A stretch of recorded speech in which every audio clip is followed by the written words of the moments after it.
Hi everyone, welcome back to the channel.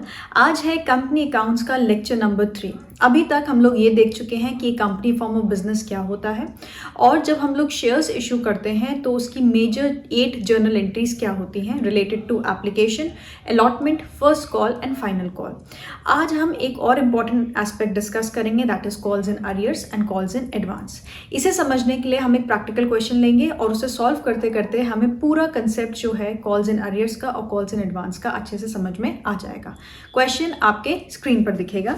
A company issues 10,000 rupees 100 shares. तो एक company ने 10,000 shares issue किए हैं, ये है quantity, right, at the rate of, यानी कि एक शेयर का प्राइस कितना है, ₹100 ईच, यानी कि कंपनी को कितनी कैपिटल चाहिए है, 10 लाख की कैपिटल की रिक्वायरमेंट है, राइट। सो 10 लाख की कैपिटल वो कैसे इशू कर रहे हैं, 10,000 shares of ₹100 each.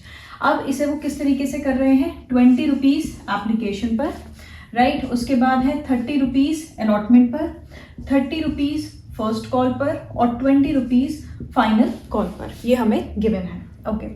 Application money was received on 15,000 shares. अब हम क्या करेंगे, हम एक एक करके बोर्ड पर देखेंगे। सबसे पहले हम बात करेंगे एप्लीकेशन की। एप्लीकेशन से रिलेटेड हम सारी एंट्रीज देख लेंगे, उसके बाद हम अलॉटमेंट पर आएंगे एंड सो ऑन। तो सबसे पहले हम बात कर लेते हैं कि एप्लीकेशन से रिलेटेड हमारे पास कौन कौन सी इन्फॉर्मेशन गिवन है। तो एप्लीकेशन से रिलेटेड हमें ये इन्फॉर्मेशन गिवन है कि हमारे पास 15,000 शेयर्स की एप्लीकेशन मनी आ गया है। तो सबसे पहले जब पैसा रिसीव होगा तो उसकी एंट्री क्या होती है, हमने लास्ट क्लास में देखा था, बैंक अकाउंट डेबिट। अब बैंक में पैसा रिसीव हो रहा है, किसके बैंक अकाउंट में, कंपनी के बैंक अकाउंट में। कितने शेयर्स पर, 15,000 शेयर्स पर 20 रुपए रिसीव हुए होंगे, क्योंकि एप्लीकेशन कितने पे आई है, 15,000 शेयर्स पर आई है। तो ये कितना हो गया आपका, 3 लाख रुपीज हो गया, राइट। अब ये पैसा क्यों रिसीव हुआ है, क्योंकि ये है एप्लीकेशन मनी। तो यहाँ पर क्या आ जाएगा, to share application account, right. यहाँ पे क्या आ गया, टू शेयर एप्लीकेशन अकाउंट। कितना पैसा रिसीव हुआ है शेयर एप्लीकेशन में, 3 लाख रुपीज यहाँ पर हमें रिसीव हुए हैं। तो ये तो हो गई पहली एंट्री रिसीव की कि कितना पैसा रिसीव हुआ है। अब आ जाते हैं हम लोग दूसरी एंट्री में। आप चाहें तो इसमें 3 एंट्रीज भी कर सकते हैं और चाहे तो 2 एंट्रीज भी कर सकते हैं। अब मैं यहाँ पे आपको दोनों करके दिखाऊंगी। एक में मैं क्या करूँगी, मैं आपको पहले कंबाइन बता देती हूँ किस तरीके से होगी। अब शेयर एप्लीकेशन, अब शेयर एप्लीकेशन अकाउंट हमें पता है कि ये क्या होता है, एक टेम्पररी अकाउंट होता है, तो इसे क्लोज करना होता है। तो मतलब जितने से ये क्रेडिट हुआ है उतने से ही ये क्या हो जाएगा, डेबिट हो जाएगा। तो शेयर एप्लीकेशन पे हमें कितने पैसे मिले हैं, 15,000 शेयर्स पर 20 रुपए मिले हैं। So this gives you 3 lakh rupees. अब जो एक्स्ट्रा हमें शेयर्स पे पैसा मिला है उसे हम क्या कर देंगे, रिटर्न कर देंगे, आपके क्वेश्चन में स्पेसिफाइड है। तो यहाँ पर क्या आ जाएगा, टू बैंक अकाउंट, यानी कि बैंक अकाउंट नाम का जो असेट है वो कम हो रहा है। कितने से कम हो रहा है, 5,000 शेयर्स पर कंपनी 20 रुपए जो है वो वापस कर देगी, राइट। 5,000 शेयर्स पे कितने वापस हो जाएंगे, 20 रुपीज वापस हो जाएंगे। This will give you 1 lakh rupees, right. और जो पैसा है वो किस में चला जाएगा, to share capital account, right. हमने देखा था कि जो फाइनली अमाउंट होता है वो किस में जाता है, शेयर कैपिटल में जाता है। कितना अमाउंट जाएगा, 10,000 शेयर्स पर 20 rupees. This will give you 2 lakh rupees, right. अब चाहे तो आप इसकी 2 एंट्रीज भी कर सकते हैं, share application account to bank account 1 lakh and 1 lakh, then share application account to share capital account 2 lakh and 2 lakh. जो इसका समिंग अप होगा वो फाइनली सेम ही आएगा। तो यहाँ पर आप देख सकते हैं शेयर एप्लीकेशन अकाउंट तो क्या हो गया, क्लोज हो गया। बैंक में कितने पैसे रिसीव हुए थे, 3 लाख रिसीव हुए थे, वापस कितने कर दिए, 1 लाख हो गए। तो at the end of the day जो हमारे पास शेयर एप्लीकेशन से पैसा है वो कितना आया है, 2 लाख रुपीज आया। 3 लाख रुपीज आए थे, 1 लाख वापस कर दिए, तो नेट अमाउंट कितना हो गया, 2 लाख रुपीज का हो गया नेट अमाउंट। और शेयर कैपिटल में कितना पैसा चला गया है, शेयर कैपिटल में चला गया है 2 लाख रुपीज। तो ये है आपकी फर्स्ट जो एप्लीकेशन है उससे रिलेटेड सारी एंट्रीज। अब बात करते हैं अलॉटमेंट की। सो वी नो कि अलॉटमेंट पे एक कंपनी ने मांगे हैं 30 rupees per share, total number of shares हैं 10,000, तो 3 लाख रुपीज रिसीव होने चाहिए हैं। तो जो ड्यू की एंट्री होगी जो कि फरवरी में की गई है वो होगी share allotment account debit to share capital account, right. ये होगी हमारी ड्यू की एंट्री। कितना अमाउंट, 10,000 शेयर्स पर 30 रुपीज ईच रिसीव होंगे, तो यहाँ पे आ जाएगा 3 लाख रुपीज और यहाँ पर आ जाएगा 3 लाख रुपीज। अब ड्यू की एंट्री जो होगी वो तो हमेशा ओरिजिनल अमाउंट से ही की जाएगी। अब जो चेंजेस आएंगे वो होंगे रिसीव्ड की एंट्री में, क्योंकि कॉल्स इन अरियर्स या कॉल्स इन एडवांस तब होंगे जब एक्चुअल में पेमेंट रिसीव होगी। कॉल्स इन अरियर्स का मतलब होता है जब जितने पैसे मांगे जाते हैं शेयर होल्डर्स उतने पैसे नहीं देते, जैसे कुछ शेयर्स पे अलॉटमेंट मनी रिसीव नहीं हुआ, इसे बोलेंगे अनपेड कॉल्स या फिर कॉल्स इन अरियर्स। और उसी तरीके से अगर किसी ने जितने मांगे गए थे उससे ज़्यादा पैसे दे दिए हैं तो उसे बोलते हैं कॉल्स इन एडवांस। जो एक्स्ट्रा पैसा होता है वो नेक्स्ट कॉल में, यानी कि यहाँ इस केस में क्या होगी, फर्स्ट कॉल होगी, उसमें एडजस्ट कर दिया जाता है, तो उसे बोलते हैं कॉल्स इन एडवांस। वैसे जो कंपनी के आर्टिकल्स ऑफ एसोसिएशन होते हैं यानी कि AOA, उसमें स्पेसिफाइड होता है कि हम लोग कॉल्स इन अरियर्स को और कॉल्स इन एडवांस को किस तरीके से ट्रीट करेंगे।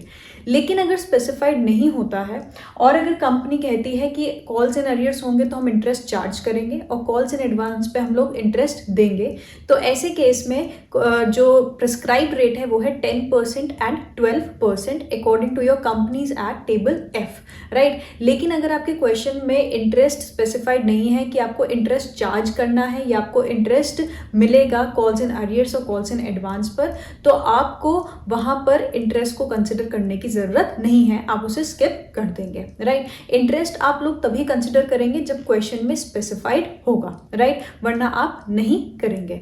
और अब बात करते हैं कि यहाँ पर इस क्वेश्चन में कितनी कॉल्स इन अरियर्स और कितनी कॉल्स इन एडवांस है। सो लेट्स से क्या है, allotment money on 1000 shares was not received. अब सबसे पहले यहाँ पे हम वर्किंग नोट में देख लेंगे कि कॉल्स इन अरियर्स कितने की हैं। 1000 शेयर्स पे अलॉटमेंट मनी रिसीव नहीं हुआ है।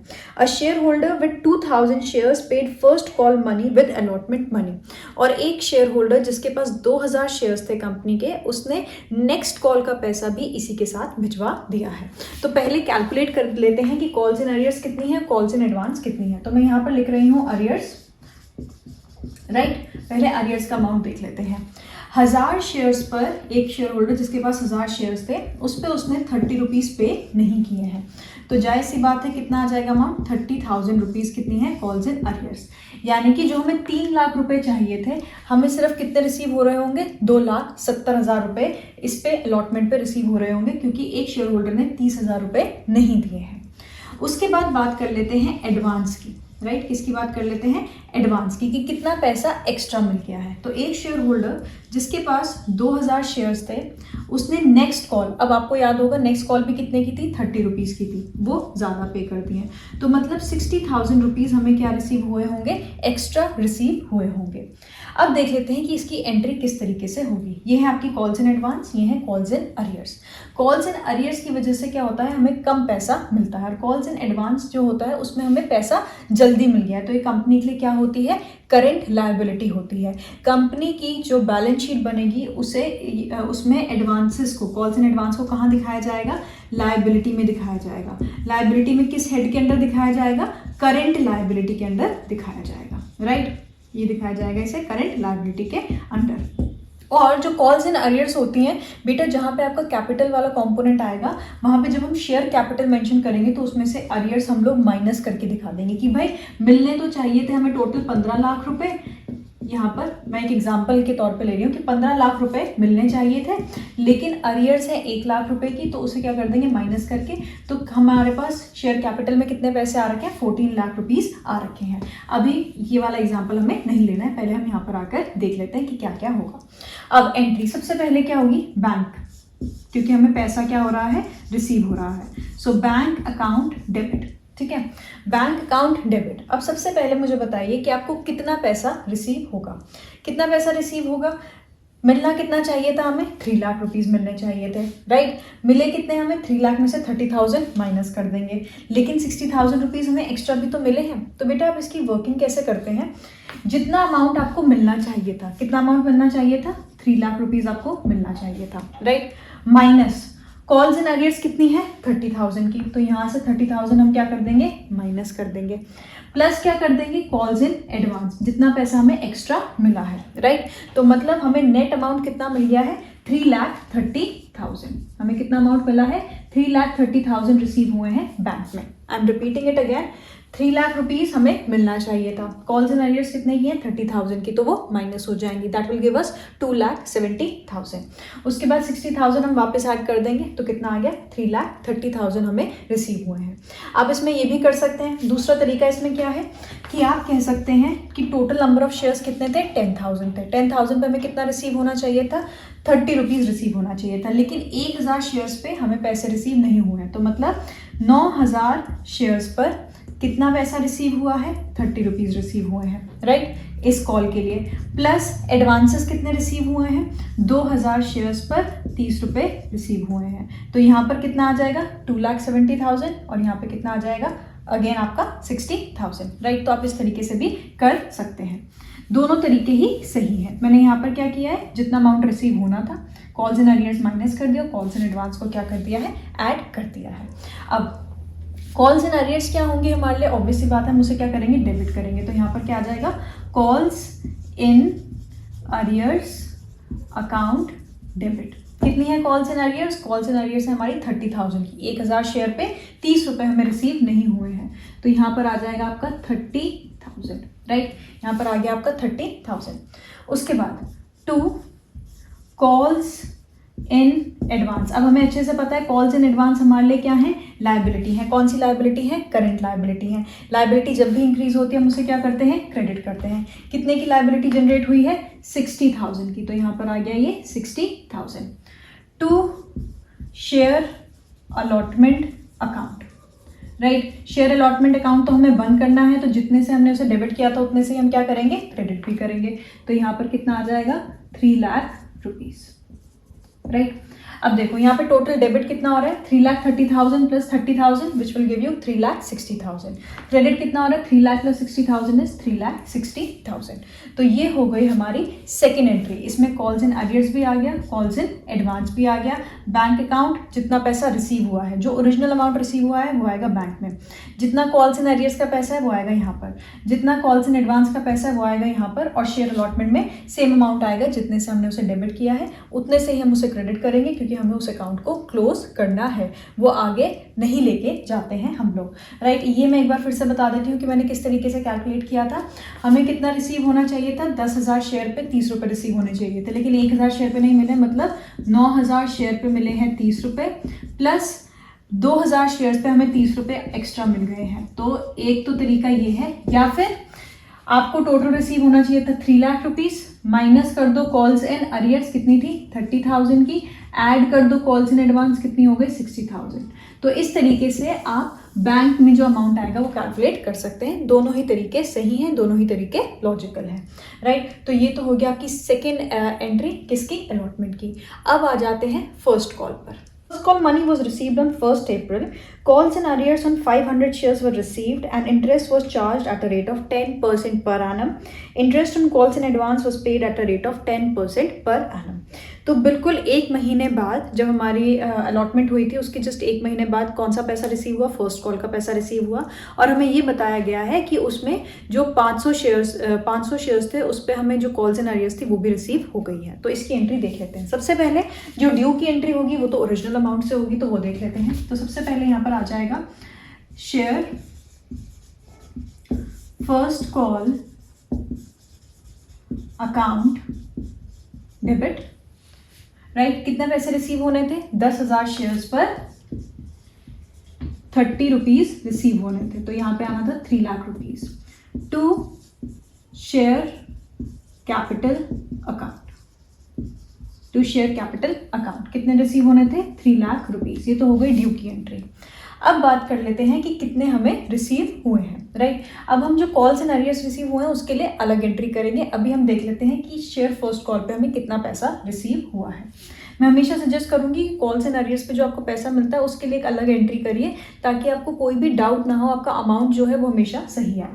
तो यहाँ पर आ जाएगा bank account debit 2 share first call 2 calls, sorry my bad, यहाँ पे थोड़ी जगह क्रिएट कर लेते हैं। मैंने कॉल्स इन एडवांस का नहीं लिखा है, calls in advance account debit to share first call, right. Share first call पे हमें कितना रिसीव होना था, 3 लाख, तो यहाँ पर तो आ गया 3 लाख रुपीज़, क्रेडिट हो गया 3 लाख रुपीज़। अब कॉल्स इन एडवांस, यानी कि जो हमें पहले पैसा रिसीव हो गया है वो हमें दोबारा थोड़ी ना रिसीव होगा। तो पहले जब हमें कॉल्स इन एडवांस हुई थी तो हमने क्या किया था, उसको करंट लायबिलिटी क्रिएट की थी, 2 कॉल्स इन एडवांस आया था अगर आपको याद होगा तो।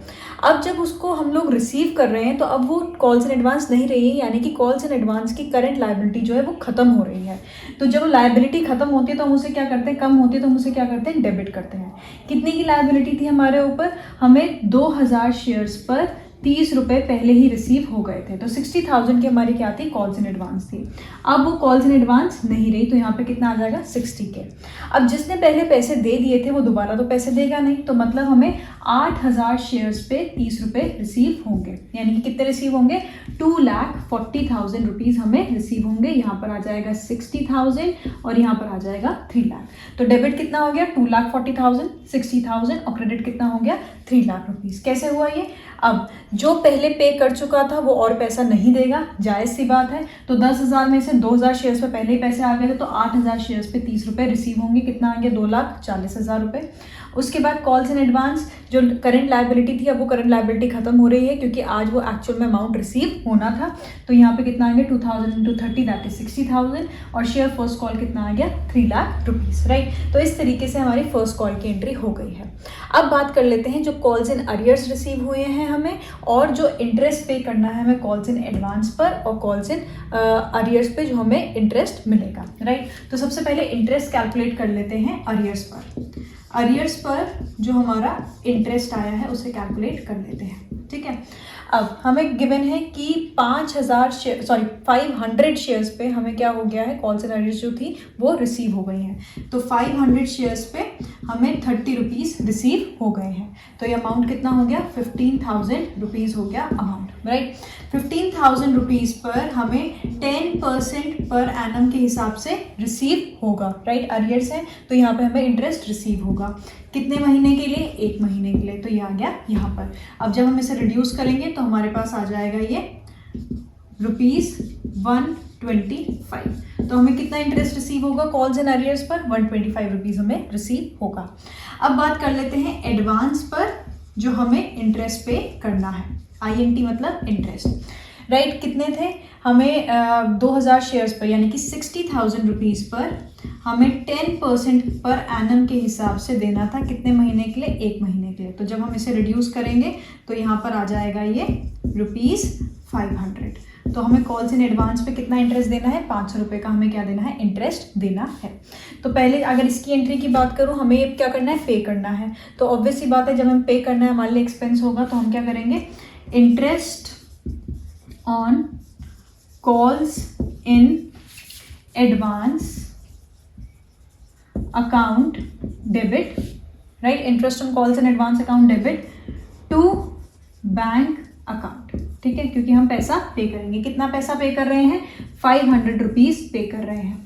बेटा ये कंपोनेंट कहाँ का है, interest on calls in advance, ये कंपोनेंट है आपका एक्सपेंस का, राइट। तो ये जाएगा ट्रेडिंग P&L अकाउंट में, राइट। अब बात कर लेते हैं interest on calls in arrears और जो हमें पैसा रिसीव हुआ है, तो यहाँ पर आएगा, मैं यहाँ पर दिखा रही हूँ एंट्री, वहाँ पे जगह कम है, बैंक अकाउंट डेबिट। तो क्या क्या हमें रिसीव हुआ है, ये 15,000 रुपये रिसीव हुए हैं क्योंकि 500 शेयर्स पे 30 रुपये हमें मिल गए हैं, तो 15,000 रुपये रिसीव हुए हैं, प्लस कितने रिसीव हुए हैं, 125 रुपये इंटरेस्ट के, तो ये कितना आ जाएगा, 15,125 रुपीज़, राइट। ये आ जाएगा 15,125 रुपीज़। उसके बाद 2 कॉल्स इन अरियर्स। अब अगर आपको याद होगा, कॉल्स इन अरियर्स को हमने डेबिट किया था, तो अब ये कम हो रहा है तो हम इसे क्या कर देंगे, क्रेडिट कर देंगे। कितने रिसीव हो रहे हैं हमें, 15,000 रिसीव हो रहे हैं। 2 interest on calls in arrears. अब कॉल्स एंड अरियर्स पे जो इंटरेस्ट है वो हमारे लिए क्या है, इनकम है, तो वो क्या आ जाएगा, क्रेडिट कर देंगे, राइट। कितना आ गया 125, तो डेबिट कितने से हो गया 15,125, क्रेडिट कितने से हो गया 15,125, दैट इज 15,125, राइट। तो ये हो गई हमारी सारी एंट्रीज। हमें फाइनल कॉल से रिलेटेड कुछ भी नहीं गिवन है, फाइनल कॉल्स में वैसे कुछ भी कॉल्स इन एडवांस या कॉल्स इन अरियर्स नहीं बचेंगे। अगर उससे रिलेटेड आता भी है तो आप सिंपली क्या करेंगे, उसकी एंट्री कर देंगे। लास्ट हमारा जो अमाउंट था वो कितने का था, 20 रुपीज़ की थी हमारी लास्ट जो इंस्टॉलमेंट थी, तो उसकी हमारी एंट्री क्या हो जाएगी, चलिए देख लेते हैं। यहाँ पे शेयर फर्स्ट कॉल की जगह आ जाएगा आपका, यहीं पे कर देती हूँ मैं ये एंट्री, शेयर फर्स्ट कॉल की जगह आ जाएगा share second and final call account debit, right. कितना 10,000 शेयर्स पे 20 रुपीज़, तो यहाँ पर आ जाएगा 2 lakh rupees, to share capital 2 lakh rupees, और दूसरी एंट्री हो जाएगी bank account debit to share second and final call, कितना आ जाएगा 2 लाख एंड 2 लाख। आपके क्वेश्चन में गिवन में नहीं है, लेकिन मैंने फिर भी आपको बता दिया है। तो इस तरीके से हमारे कॉल्स इन अरियर्स और कॉल्स इन एडवांस को ट्रीट किया जाता है। बेटा याद रखना है, कॉल्स इन अरियर्स जो है वो बैलेंस शीट में शेयर कैपिटल में से कम होंगी, क्योंकि यहाँ पर आप बता रहे हैं कि कंपनी को टोटल कितना पैसा रिसीव होना चाहिए था, 10 लाख रुपीज़ रिसीव होना चाहिए था, लेकिन एक शेयर होल्डर ने 15,000 रुपये नहीं दिए हैं, तो 10 लाख की share capital minus calls in arrears, right. तो ये हमारी ओरिजिनल कैपिटल जो आपकी बैलेंस शीट में दिखाई जाएगी, क्योंकि कॉल्स इन अरियर्स की वजह से जो शेयर कैपिटल होती है वो कम हो जाती है। दूसरा जो कॉल्स इन एडवांस है उसकी वजह से शेयर कैपिटल बढ़ती नहीं है, थोड़े टाइम के लिए वो एक्स्ट्रा हो रखी होती है। क्यों? क्योंकि वो मान ली करंट लायबिलिटी होती है, मतलब वो पैसा कंपनी का ही है लेकिन कंपनी ने अभी तक मांगा नहीं है, राइट। तो शेयर होल्डर ने वो पहले ही दे दिया है, तो जब कंपनी वो मांग लेगी तो वो करंट लायबिलिटी क्या हो जाएगी, खत्म हो जाएगी। इसीलिए कॉल्स इन एडवांस को दिखाया जाता है करंट लायबिलिटीज़ के अंदर, और जो आपके कॉल्स इन अरियर्स होते हैं उसे शेयर कैपिटल में से माइनस किया जाता है। मैंने आपको बता दिया है, आर्टिकल्स ऑफ एसोसिएशन जो होती है किसी भी कंपनी की, उसमें स्पेसिफाइड होती हैं कॉल्स इन अरियर्स और कॉल्स इन एडवांस से रिलेटेड सारे क्लॉज, और अगर स्पेसिफाइड नहीं होता है इंटरेस्ट वाला क्लॉज तो मैक्सिमम है 10% एंड 12%, ये मैक्सिमम है, राइट। और अगर आपके क्वेश्चन में स्पेसिफाइड नहीं होगा तो आपको इंटरेस्ट वाले कंपोनेंट को नहीं देखना है। इंटरेस्ट जो कॉल्स इन अरियर्स पे रिसीव होता है वो इनकम होती है, और इंटरेस्ट जो हम कॉल्स इन एडवांस पे करते हैं वो हमारे लिए एक्सपेंस होता है। तो एक्सपेंस है तो उसे हम क्या करेंगे, डेबिट करेंगे, और इनकम है तो उसे हम क्या करेंगे, क्रेडिट करेंगे। तो ये सारे रूल्स आपको याद रखने हैं कॉल्स इन अरियर्स और कॉल्स इन एडवांस में, यही वेराइटी आपके पास आ सकती है। हमने सारे इसके जितनी भी पॉसिबल कॉम्बिनेशंस थे सारे हमने कवर कर लिए हैं यूजिंग दिस क्वेश्चन, राइट। अगर आपको कोई भी चीज़ समझ में ना आई हो, कोई चीज़ एलाबोरेट करनी हो तो नीचे कमेंट सेक्शन में मुझे बता दीजिए। I will be very happy to help you guys and all the best. Next lecture में हम इसमें और डिटेल में देखेंगे आगे वाली जो इससे रिलेटेड चीज़ें हैं। So stay tuned and hit the bell icon ताकि आपको नोटिफिकेशन मिलती रहे। Thank you so much, until next time.